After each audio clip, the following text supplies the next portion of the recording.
Busy making the thumbnail, so still setting up.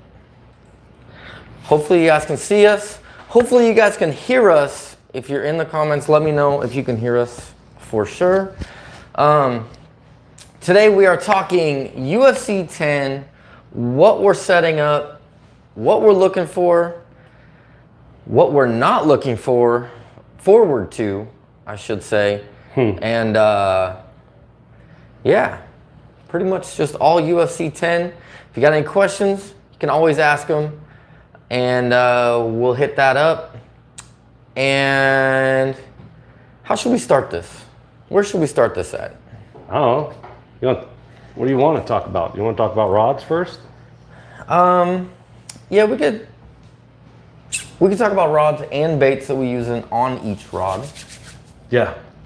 That'd be good. Yeah. Oh, I do have a little thing. If you are watching this video, if you are re-watching this video and it is already posted, if you go to the comment section, you'll notice in the top right corner of the comment section, there's two little dots. If you scroll or like slide it over, it'll actually show you the live chat and show you what people are commenting during this. So if we do say something, you can actually read who wrote it and what they said. So kind of a cool thing I learned today on accident. I was watching a BTL and actually figured it out on accident. So if you're rewatching this, you can still see live chat. I guess they moved it or something. I didn't even know they had that feature before. And it'll say live chat replay. What's happening, Getsy? Getsy's not fishing the frog tournament, but Elau is fishing the frog tournament. Yeah, definitely. Started out, ready, go. All right, so my favorite rod, big frog, is the River to Sea, right? I brought a package of them. River to Sea, the Fat Matt Daddy. This is the Rattle Ghost color. The what? That's what it says. Should just be ghost. It says ghost. Oh, it's got a rattle in it. Yeah, it's got a rattle on it. But I throw the rattles. Sometimes I don't throw the rattles. Depends. This weekend it might be something to throw because you know we're sitting at 100 degrees for all week, and now all of a sudden this weekend it's going to be in the 80s, right? So the only thing you could think of is there's going to be wind. So that extra rattle might entice them. But I like throwing these bigger frogs. The white ones, I use a permanent marker and mark the bottom of them because, you know, bullfrogs have marks on them, right? Like, kind of like that, right? Like, they're not just perfectly smooth. So I like to mark it up. But I'm throwing it on an SLX. It's a 7.2 heavy power, fast action. You know, I'm not bougie like James. This is a cheaper rod, but it's got a fast tip, but a good backbone. I think I spent like $100 on this. Yeah, I think they're like 110, 120. Yeah. It's actually a really good rod. It is for, if you notice with this rod, the handle is shorter. If you have shorter arms, this is basically, I went through the entire lineup at Fisherman's Warehouse in Fairfield to try and find a rod that has strength to it recently for one of the other anglers in the club. And had to find the shortest rod butt because with shorter arms, you can't fully walk it if it doesn't clear your inside elbow. So, like if you notice on this one, it like really clears on mine before it gets to the elbow. But if it is outside of that, it's actually really hard to walk that bait. And this 7.2 heavy is one of the shortest rod handles. Yeah, it walks a frog pretty good. I'm throwing out plenty of strength. Lew's Super Duty with 65-pound braid, which I've broke before. But yeah, usually from not retying enough is when you break braid. Sometimes. Or you just really go gorilla on it. But usually, and slackline them. Not breaking them. But I'm gonna throw something like that. For that type of frog, that's the rod I'm gonna throw. Ready to go. Same frog for me. Different rod for me. This is a 736 frog rod. If you watched our rod videos, you hear me talk about this one. It's my favorite frog rod. It's a Dobyns Champion. It's actually the Boom Boom Fred Robanis. I don't think you can get it in the green color, but I'm pretty sure they still make this rod. Just a 736 FR. And this is also 65-pound braid, and this is a loose Super Duty 200.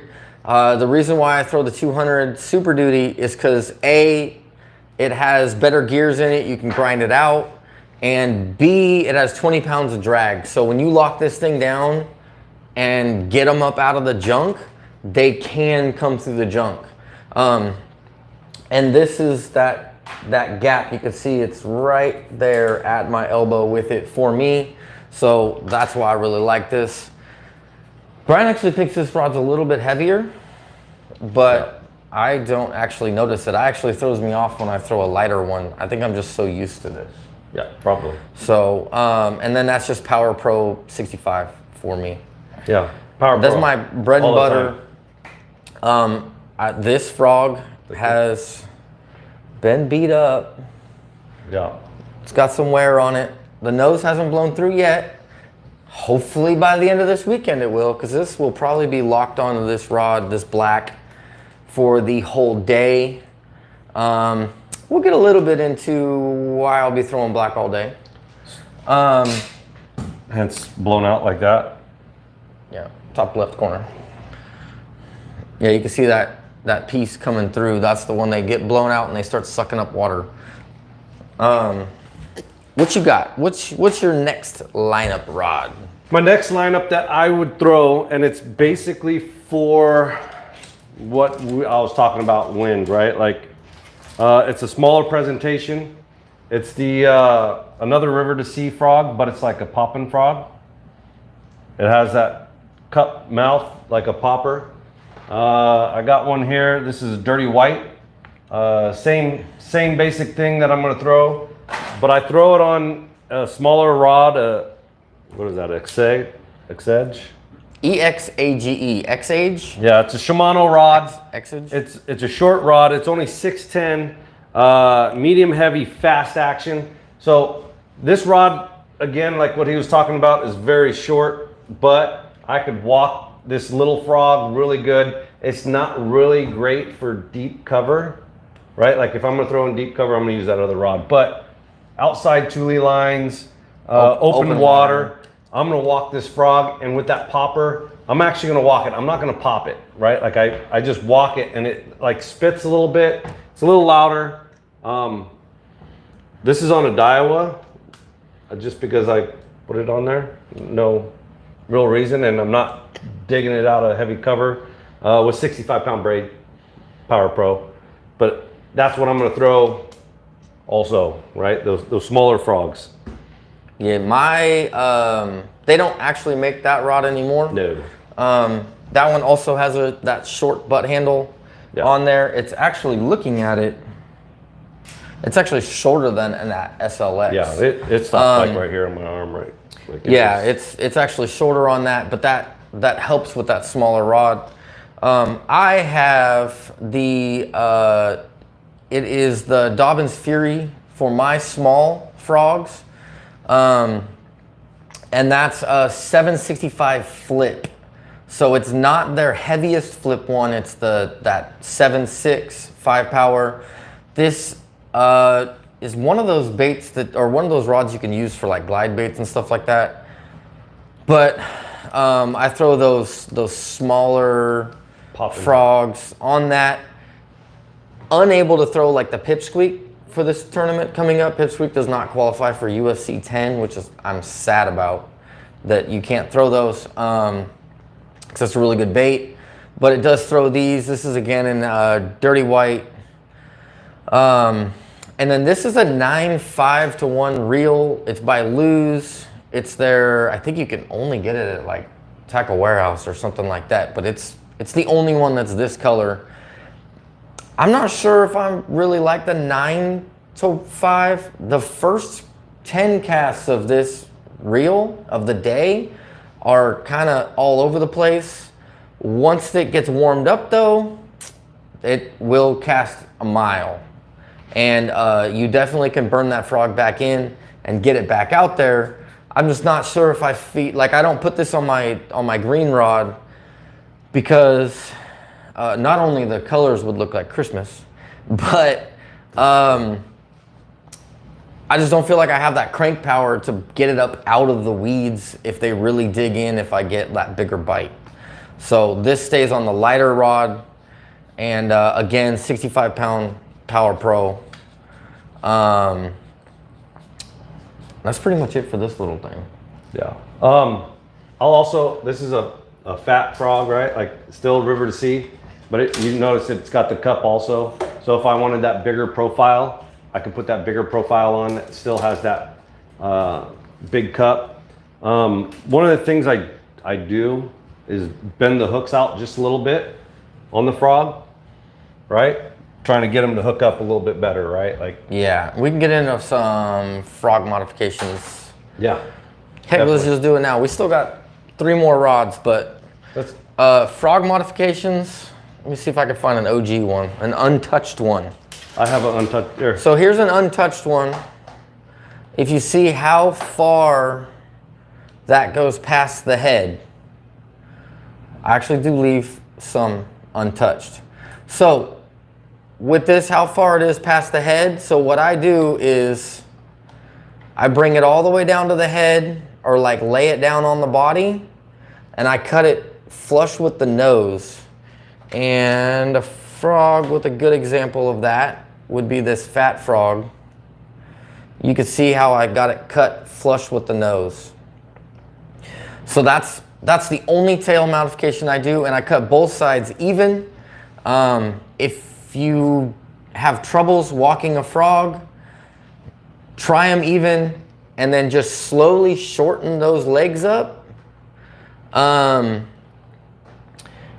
And when you shorten those legs up, it actually makes it easier to walk it, and more than likely, you probably need to pop it softer. Like, just touch the slack of the line. If your line's actually picking up off the water, you're probably popping it too hard to make these things walk.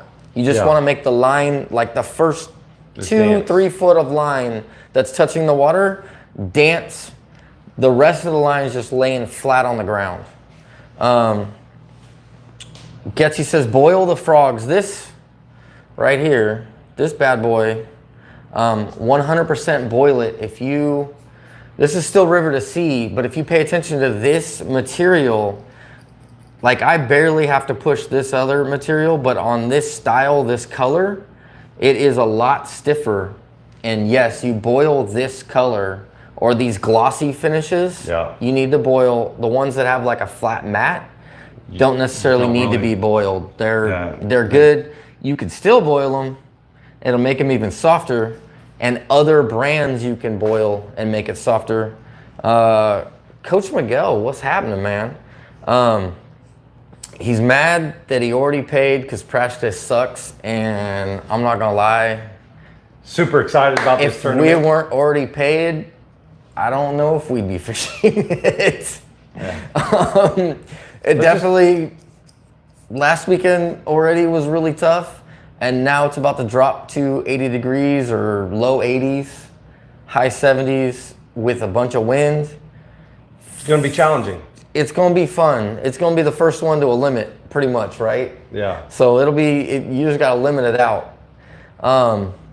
What's happening, James Hurd? Other modifications. Oh, I got one more. Not to that one. If you guys run the Booyah baits, it's kind of like the Teckle with the little foot that's on there. If you notice that this foot is not working right, there's a metal frame inside there. You can kind of see that gloss. That metal frame is bendable, so you can actually like cup that in, cup that out. But but you can actually tune this tail to change the sound, and if you catch a fish on it, it can actually like warp it enough so you have to kind of memorize how you tuned it for these. And then like he already said, for all hooks, I bend them out. I don't know if I have one that's not bent out. Do you have a brand new one that's not bent out? Yeah, right here in the box. If I could get it open. Yard sale. I'm dropping everything here. So these are the same Fat Frog. This is the stock one right here. If you look at the stock one, see how these points are pointed in? And if you look at the body, I cannot break, like you can't see any gap inside there. If I run my finger along this, nothing grabs at all. Like I am easily able to run my finger along it. So what I do is I bend the hooks out so that they're more in line with the eye. They're still towed in a little bit, but not that much.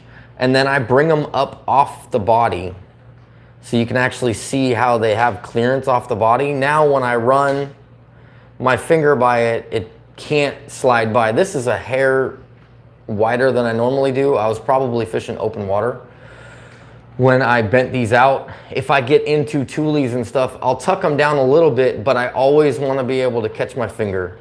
If I can't catch my finger on that, then I won't. I'll bend them out just a little bit. And that really helped my hookup ratio for that, for sure. I've lost a lot of fish or missed a lot of bites with the stock bending. I saw some more comments. What were the rest of the comments? What's happening, John Kurgan? Big John. James, sir, I've had problems catching bass on standard size jigs at Clear Lake, especially dirty jigs football, but I have no problem catching a bass on a Kitech jig, half ounce. What should I do? More than likely, you're going to change rods. Yep.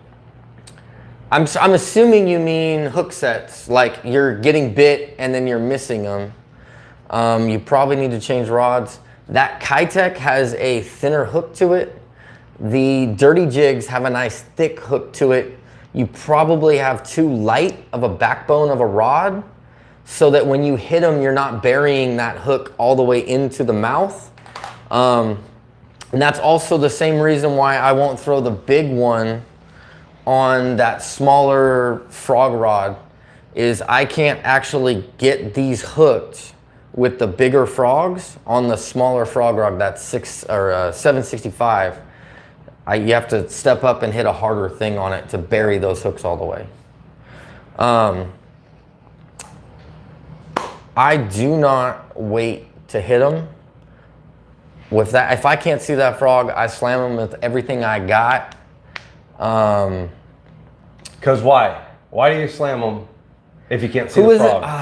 It wasn't Ish. It was the other guy.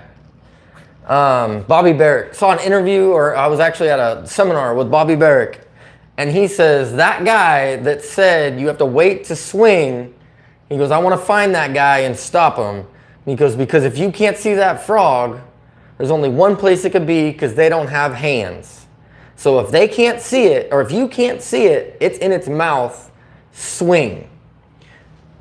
Even if they got the tail, they're not going to readjust it and go from tail to in it, right? Because if they go to readjust it, the frog's going to pop up anyways.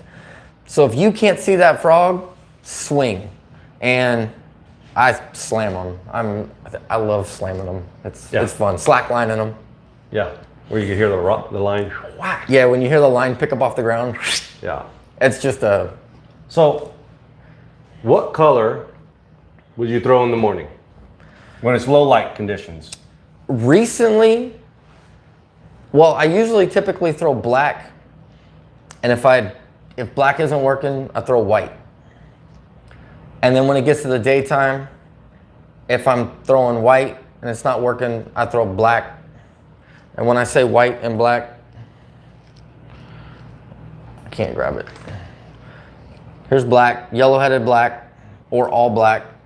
And then this is white, not even dirty white. If they are shad related, I'll go white, all white. If they're just regular, I go dirty white, which has that yellowhead, black belly spots. You think different though, and you run it a little bit different. Yeah, kind of. So what do you do? Low light conditions, I'm throwing black. No, I don't care, black and yellow, but dark on low light conditions. That's what I like. The other one that I really like that I've been throwing also is this is that smaller one, but it's black and red. I don't know, I just like it. I don't know if there's any difference for it, but I catch do fish have with that it. in regular OG style. Yeah, and then once the sun starts coming up and I feel like the bites are starting to slow down, I go to the white, right? This is just the plain white that I marked up with a permanent marker, right? And then the dirty white. Yeah, or ghost. Or ghost. No, dirty white. Dirty white. Dirty white. The other one's ghost. White, all white's ghost. With the yellow head, right? Like those are the frogs I'm gonna throw. Those are probably what I'm gonna throw. Those colors, basically the only colors I got is what I throw all the time. Realistically, it's a frog, right? Like you're not gonna see the top of the frog. The fish aren't gonna see the top of the frog. You're gonna see the top of the frog.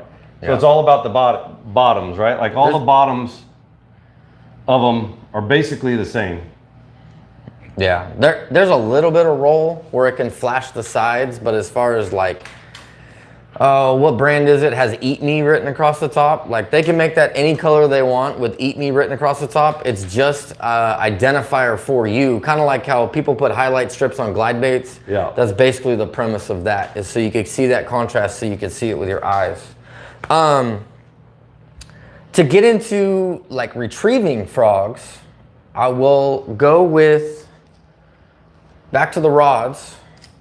This is an SLX medium heavy, 7-foot medium heavy, or 7.2 I think. 7.2 medium heavy. This is the medium heavy version of his heavy version. And this bait is actually, hold on, Buzz Frogs by it's Blitz Lures. Have not got much time with this. Sounds good in the water, runs good in the water. I could bend the hooks out, but I kind of wish they bent out a little bit more. They're a little tight to the body, especially since you're usually throwing this over open water. And this is actually a 30-pound braid, because again, open water. And then this is just the SLX standard 7.2 to 150 SLX. And I'll run this for covering the open water or the paddle, or dang it, Like a Buzz frog version type thing. I just picked up, this is one of those snag proof. Scum frog. Scum frog, fat foot. Not thrown it yet. I don't know how it runs.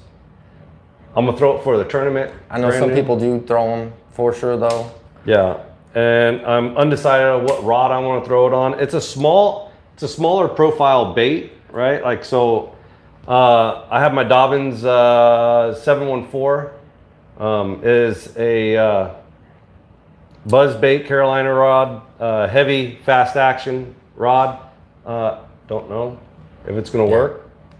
It's the Caden series. Yeah, Caden series. It should have the backbone to sink those hooks, and it should give them that little bit, like you want that softer tip so that they can suck it in. Yeah. It should be enough tip that they can get it sucked in before you hit them. Speaking of letting fish have it before they suck it in, this is the Teckle Honker. And running this is actually my buzzbait rod. This is a jig rod that I bought years ago and actually ended up hating it. And then I started picking it up for buzzbait. It's a 7-foot 5-power, but it's a Lamaglass. If you know anything about Lamaglass, they run a little light. So like a 5-power in Lamaglass is like a 6, or like a 4-power in other ones. Yeah. So like you'd have to buy a 6 power to get the equivalent of a 5 power of like a Dobbins. This bait's actually designed to be walked, but if you reel it, it does really well. And then from the videos that I can tell, you're supposed to wait to set the hook. I actually have troubles getting this in or like actually hooked. And that's why I just picked up this rod. It's for buzz baits. It's a lot more limber. And I'm thinking that it'll provide that extra delay of time to let them fully get it down underneath there before I can swing on it. Because right now I'm ripping it out and hitting him in the forehead with the baits. And if you want to see that hit me in the forehead on slow-mo. Yeah, definitely slow-moed it. UFC day 1 of UFC 8, so that's 2 years ago. And it was pretty fresh into the day when he got a bite and set the hook, and I turned to look to see if I needed the net, and took it right to the forehead. Yeah, got him. It hurt. Got him. What comments we got? We got a bunch. Throw the standard, no bites. Throw the finesse, get same spot, get bites. Okay, so that's the jig part at Clear Lake. They probably just want the compact bait. It's probably what it is. They don't want that full-size jig. Take your trailer off of the full-size jig and see if you get bit, or trim the skirts of the full-size jig, but you're kind of going to end up back at that Kitech. That like same compact size, that's probably what's going on. I do know that if you keep grinding with that bigger one, you're going to pull a bigger bite out of that school. But a lot of people I know that throw jigs right now are not really doing hot on jig bites of any of the lakes, minus the Kitech one, like Malone's and some of those other ones. Oroville, and the people who are doing well in jigs aren't talking about it because they're doing well at jigs. They're doing well on jigs and no one else is. Yeah. I myself need to get back into throwing it, but it's discouraging when other people are having problems. But that Kitech jig, Blanchard turned me onto that years ago when he was doing it. I picked that up and it definitely gets bit. Yeah. What else we got? There's a bunch on there. Oh. Kurgan says, I have a couple of those Snag Poofs buzz frogs, and if you guys are interested, you are more than welcome to use them to give you another option. So we have that one. I don't think we picked up any other one. I'm guessing that they work. So I mean, if you got more than one, I'm guessing they do work. Haven't heard the sound on it. That other one, that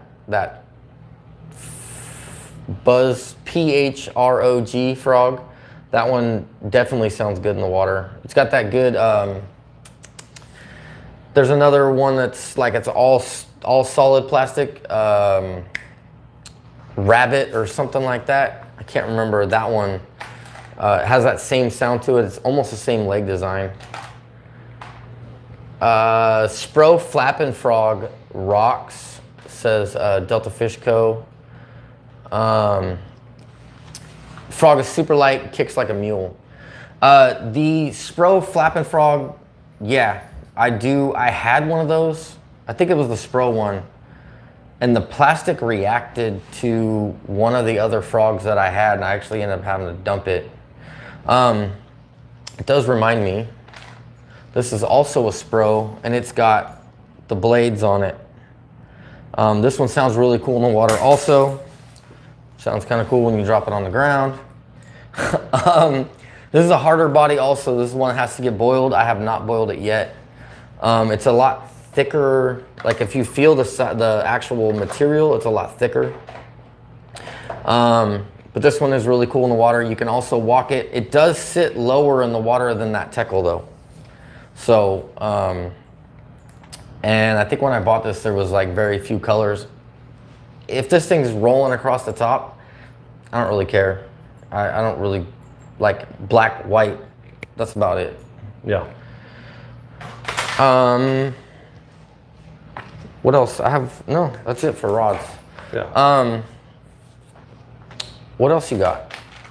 The tackle, but again, we've been talking about it. Like it's hard to get those ones hooked up. The reel tackle. So this reel tackle, again, I've changed hooks on this. I have troubles keeping fish pinned. Like if you hook them, they come undone. According to the actual the guy who designed these, if you watch his videos, or there's a Hookup Tackle just did a video recently on that tackle, and if you watch him after he gets the blow up, there's like count of like 3 before he swings. I have way faster reactions than that. It's hard for me to wait that long, but he's hooking up in the videos at least. Who knows how many blow-ups he has, but if you do throw this tackle, give it a second, then swing, and that's the way it's supposed to be, or the way they actually tell you to. I have a few of those. Love the scum frogs. My hookup ratio is a lot higher. I'll be out there, crappie closet, throwing frogs. LOL. Nice. Are you in UFC, Marlon? Like you're actually doing the actual UFC? They definitely the crappie. I've been running into a lot of crappie now that I kind of know what I'm looking for on the Delta, and it's kind of cool. Yeah. And it makes me wonder how many fish that I thought were bass are not. Yeah, marlin's in there, hell yeah. So, yeah, we'll be out there. If you guys see us out there, say hey, say what's up. Yeah. Definitely cool to run into people that actually watch the videos, because sometimes I feel like nobody watches them. So, we might even eat at the Rusty Porthole on Saturday. Yeah, we're probably gonna have lunch at Rusty Porthole after we check in. Just grab a burger. Kind of wish we could grab a beer, but I don't think we're allowed to do that. So No, it's just gonna be burger. Marlon says we'll have a care package for us. So nice. Which is good, because that I've basically almost won through that little pack of blue ones that I got from you. I've almost won through those bad boys, chasing them little crappie around. All right, Getsy. Elau says that Paul, my next Delta partner, which is not this weekend, next weekend, we have a club tournament at Delta, fishing with Paul. What was that other one? Getsy's going to dinner. Getsy's going to dinner. Yeah. Well, good luck. Let me know how it tastes, and I'll be there to pick up a plate in about an hour. Yeah, no doubt. Things to think about. Where are you gonna go? What's your thought process for frog fishing? Right, like that first year that we did the frog tournament, we learned a lot really fast, because when you're out there trying to figure all this stuff out and you only have frogs, it limits you, right? Like there was so many times when we were out there fishing that we were like, man, I wish I had a Cinco right now, or I wish I had a buzz bait or a spinner bait, right? Like our best bite right now is actually a spinner bait. Yeah. And we can't throw it, and the areas and the way we're throwing that spinner bait, I don't know how we're gonna get any frog fish to come up on it at all, let alone the weather drop. Yeah. So that weather drop, I'm not really sure how we're gonna adapt, but we kind of have a starting spot for day 1 and a starting spot for day 2, and that's it. We're just gonna shoot from the hip for the rest of the day and let the fish talk to us. No. None of if you pay attention to the tide and where you get bit and when you get bit in that tide, these tides are kind of off from the areas we have versus when those are. So what you're saying is there's sometimes that in different areas you like outgoing tide, And then there's sometimes in different areas, you only like incoming tide in those areas. Yeah, like or low tide. Like we have an area that's better on the high tide outgoing. Like so that like it's already filled, goes slack, and then it starts to drain. We have an area that when it starts to drain traditionally does better. Yeah. Until like it gets like halfway out, then it kind of peters out. And then we have another area that is like the very end of the outgoing, like right before it goes slack and all that water's drained out. That area is traditionally good. Whether it'll be that way with the 20-degree drop, I don't know. But we only get one chance at the outgoing one where right before it drops. Yeah. And we get like half a chance at the high tide outgoing one. Because if that tide was like an hour or two later in the day, closer to blast off, we'd be fine, but it's kind of already halfway out when we blast off. Now, do you like fishing in slack tide? I usually move away from slack tide. There are times where you can catch them in slack tide, but I usually try and move away from it. Either keep chasing the end of outgoing tide or incoming tide, or jump the other side of the tide. Yeah. So like, let's say you're in Mildred and it goes slack outgoing. So it's like it goes out slack and you're fishing that last of outgoing. You could run to 3 Mile Slough and that'll already be incoming. Or you could run south towards like Tracy and it'll still be that last outgoing slack. Yeah. And then once that picks up, then you can go back to your Mildred area and it'll already be incoming. Because you only have to really worry about like a half hour, 45 minutes, depending on the tide swing. Yeah. And the tide swings aren't drastic tide swings for the tournament. No, it's definitely a halibut tide. Yeah. It's kind of a slow tide. There's like a 2-foot swing up the arms, but like main channel is only like, I want to say it was like 0.9 or like a foot or something like that, 1.2 or something. It's not going to be a big swing with a big weather drop. It's going to be very interesting. One of the things that you want to do, make sure you go and check in with them. Check out some of the trophies they have too, right? Like they have a bunch of people there selling frogs. You can get some hats, right? Like shirts, stuff like that. Definitely go check that stuff out because they have definitely some good vendors. Gone Fishing is going to be there. Yeah, he's a big supporter in the frog tournament. He's there almost every year, both days, and he brings some boats out typically. And then he's got the lunch that lunch he's supplying on day 2. Yep. That was not that bad last year. Yeah, it was, I think, tri-tip sandwiches. Yeah, really good. Yeah. But yeah, definitely say hi to Gone Fishing and them. But pulling numbers in this frog tournament, it is a random thing. What you really want is a high number. It sucks for blast off on the first day because we blast off at noon basically on the first day. So you're going to be one of the last people out of that blast off area. But that will make your way in later in the afternoon, right? And then on Sunday, that later bite or that later blast off, it flips. So whoever has the highest number goes out first, lowest number goes out last. So you actually get out earlier in the day. So you really want that higher number if you have a chance, but it is all luck of the draw. But it is something that you definitely want to look at trying to get into. Yeah. It's definitely that randomized. You never know what you're going to get. No, you don't. So you just kind of hope for it. But you want and then your other option is, let's say you have a bite that's midday. You do want that first go round because then you can get out to your spot.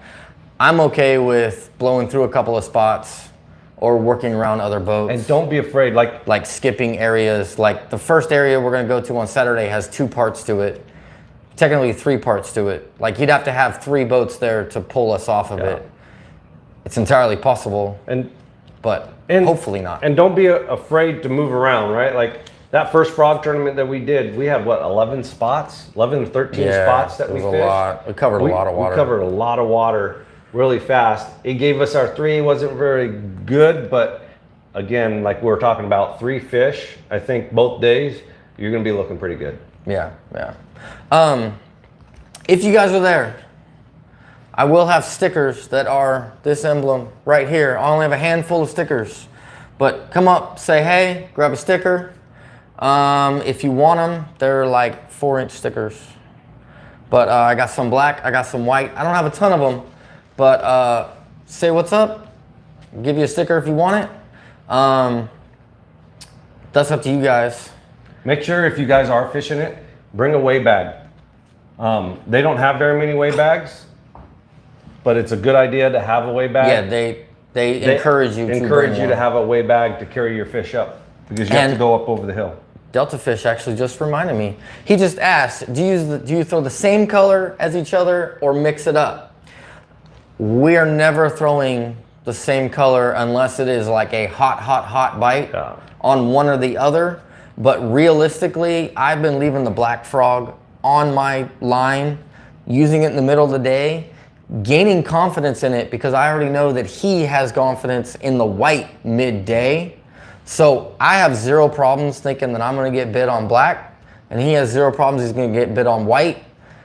And we can work the same area and have a chance of getting bit versus if you're throwing 2 whites, the fish is like, I already passed this up once. I don't know if I'm gonna eat it the second time. Sometimes that second run helps, but if you're throwing 2 different colors, it shows them some sort of variety. And then you also have your cadences on top of that where you'll notice like one person, even if you are throwing the same bait, one person's getting bit more than the other. And that's the cadences. And that's why I don't trim all of my tails, because there are times where they don't want it walked. You want it like bobbing basically instead of walking. What type of frog is river to sea? We pretty much throw everything. Regular frog wise is all river to sea bullywahs or bullywah 2, or the Canterbury frog or something, the poppin' frog, spittin' wah. Spittin' wah. Spittin' wah is the other one. Though if one of us starts just fish after fish, we're gonna switch and we can switch, or we basically kind of keep fishing that area and wait for the other one to come up, because usually whoever's on, the other person is culling fish. So, or netting or doing whatever. So if that person's on, hopefully we're calling. If that person's on a bite, then you just leave them be. It doesn't matter who it is. They got the front. They're in control basically. That's kind of like when I had the big stringer for the year. My partner Paul, that's going to be fishing this, he was on fire. I was calling fish. I didn't even pick up a rod, and he was just catching. I was just calling fish, weighing the different fish. Right, like it is what it is. Even though it was my boat, I hear fish. Keep going. Yeah, keep doing what you're doing. That's a good thing about team tournaments, right? Like you could really work together, and it doesn't matter who catches the fish. Yeah, and you don't have to worry about some backseater casting over your line and hooking a 5-pounder, and you're like, what the heck? I haven't even got there yet. Like, don't care. Teams are definitely the tournaments that I go for. Any other questions? More than welcome to ask them.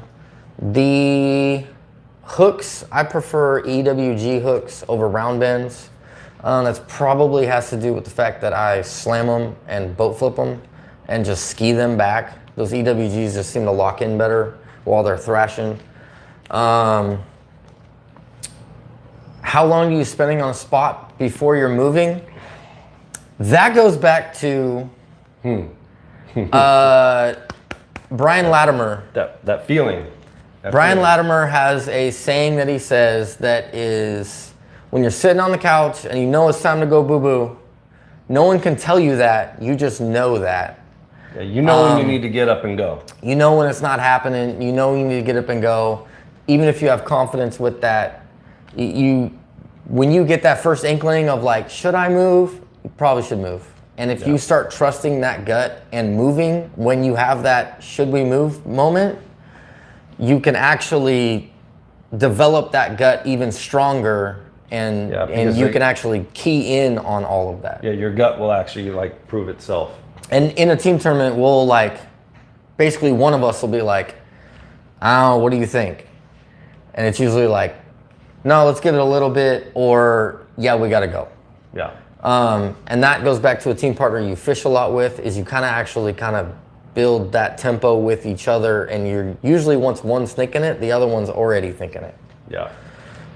How far will you walk the frog out from cover before you just reel it in and then cast again?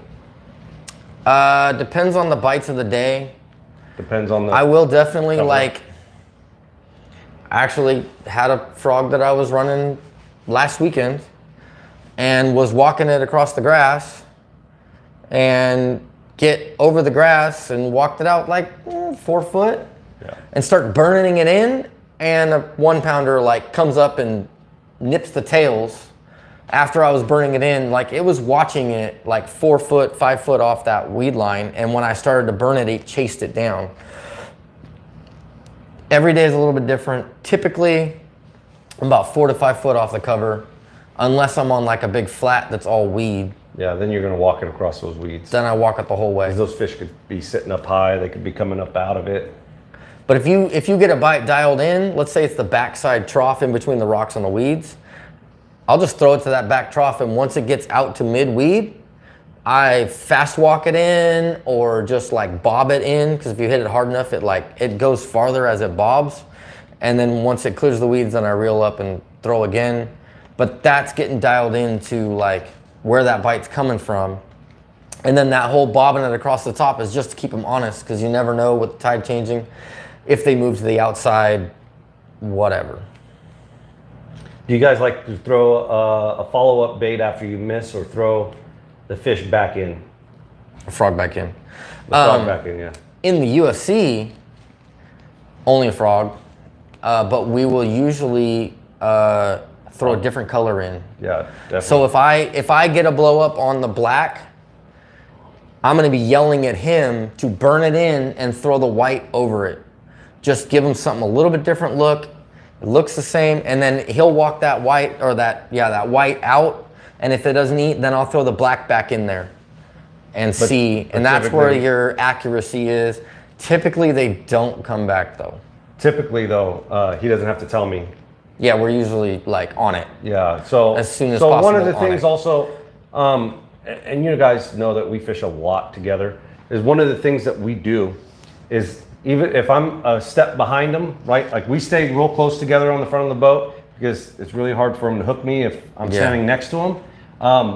But I'm watching exactly where he's throwing, and I want to go where he didn't throw. So I'm watching everything, what's going on, and paying attention, because if he throws here and here, I'm going to throw here and here, right? Yeah. And try to cover as much water as possible, and try to get the things that he missed, or something that I see that he doesn't, and he does the exact same thing to me. So if I step up and take the trolling motor, he's going to do the exact same thing, pay attention to where I'm throwing it, and he's going to throw in those opposite sides or other spots. And then to the effect of that, let's say I'm the one on the front and I'm throwing in front of him, right? And he's behind me.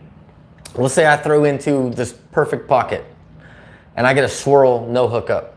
Then I get to the next perfect pocket. I get a swirl, no hookup. I will not throw in the third one and have him throw in the third one first and see if it hooks up. If he hooks up, then he's now the front of the boat. I'm the back of the boat. Yeah. So now he's running the front ones on those pockets, and you're just kind of dissecting that a little bit and modifying those things. Yeah, you definitely want to just keep firing on all this. We don't hesitate to throw over the top of each other's lines.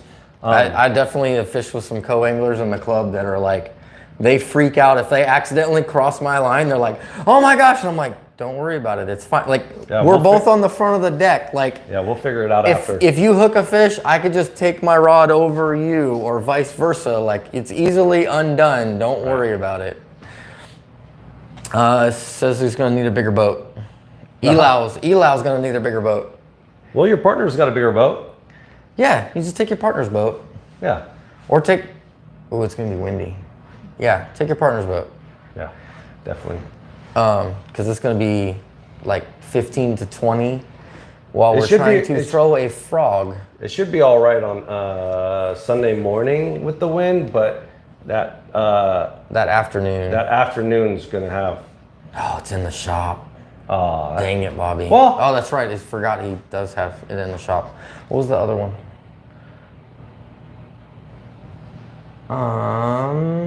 If my partner sucks, how long before I kick him in the water? So you just bow your head, say a prayer. Hey, I don't care if my partner sucks, as long as they can net a fish. There's 2 days. The partner's got to be on one day, and you got to be on the other day. I'm not signing up for both days. He's got to do good one day. Hey, though realistically, if James is on fire and he's on fire both days, I'm gonna be the best deckhand he could have, right? Like I'm gonna be netting. I'll be right there with the net. I'll be unhooking his fish. I'll be calling him. It doesn't matter. It's a team tournament. Yeah, same thing. Like even though we're in my boat, if he's hooking them, he's got the front. I got the back. I don't care who has the front. None of that matters to me, and that's not just him, that's any co-anglers, as long as they can run that trolling motor. Elau, I can't repeat that one. Slapping him on the, I'm not sure YouTube versions of that. But yeah. Again, if you're rewatching this, just slide the comments over to the other bubble. Yeah, and you can see what it'll show Elau just said. What Elau just said in minute 52. Yeah. Oh, I did have an Elau knot the other day. Yeah, he had a pretty good Elau knot. Yeah, he had an Elau knot enough that when I woke up from my nap, it was on his rod, so I just left it for him. It was on my rod. Yeah, and I was like, "What?" I said, "Oh, you changed baits?" He goes, "Yeah, I tied an Elau knot, and I had to get the pick out and pick it out." So James was asleep on the bottom of the boat, and I didn't want to step over the top of him, and the pick was at the back of the boat, so I just put it down. I figured he'd do it after he woke up. But. Yeah, it was, getting old's a bitch. Yeah. I think that's pretty much it. Yeah, get out there. Not looking forward to the weather. No. Not looking forward to the wind. The bite's gonna be a grind. It's gonna be fun though. I hope. Just knowing that some of you guys are gonna be out there and we're gonna be able to talk to you guys is gonna have a great time, right? Yeah, it's gonna make it worth it. Yeah, worth it all day. Seeing Coach again, Marlon, all these guys, Elau. Everybody out there, that's going to be the best part of it. That's what I really enjoy about fishing is getting with everybody and talking about it, and even talking about our days out there, even though we're fishing against each other. Yeah. Me and Coach did it last year. Hey, how was the day? Right? This is what I was finding. It's a good time. That camaraderie is definitely what fishing is all about. Yeah. Is that camaraderie. There's no, like, I'll tell you what I'm doing. I don't care. I mean, you guys see on my videos, normal videos, I don't care. I'm gonna tell you what I'm doing. Yeah. So I think that's pretty much it. I don't see any more questions rolling in. Delta Fish Co., good luck to you too. I'm thinking you're fishing. Hopefully. You were asking Clear Lake questions. So. He was asking. Oh no, that was James Herr. I'm sorry. Yeah. That was James Herr. Anyways, we'll be out there a little bit early. Rusted Porthole. Stop by and grab a burger. Not sponsored whatsoever, just gonna be hungry. And it's right there. And it's right there after we check in. That way we can check in early. And then hopefully we're gonna be sticking around for the awards on Sunday. Yeah, we'll probably stick around anyhow. Fingers crossed. We're probably gonna stick around anyways. See you out there, Marlon, or Crappie Closet. Yeah. Good luck to you too. And Elau, also, good luck to you. And that's pretty much it. if you have any questions, you can always hit me up on Instagram. You can always comment down below on this. And hopefully we have some good news afterwards. Fingers crossed. We are fishing the amateur side, not the pro side. We're not good. We're not that good. Yeah. We can't even win the pro side or the amateur side. Yeah. So that's it for now. Until next time, I hope you get them.